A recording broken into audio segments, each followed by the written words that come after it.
coaching thought for the day. So coaching is intimidating. Like, you have to know a lot of stuff. You have to reach a lot of teachers. For me at my school, I have 150 teachers that I'm responsible for supporting, and that's a lot.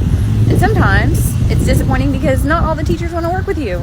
But I did have a good moment today, and I think it's just good to remind you of if you have teachers who maybe aren't as receptive to working with you, they can hear about the work that you do with other teachers, and they can come around. They can decide that they are willing to work with you and are interested in the things that you're doing. I had that situation today where I had 2 different teachers reach out to me because they heard about some stuff I was doing with some other teachers, and they wanted in on it because they didn't want to be outshone by anybody else.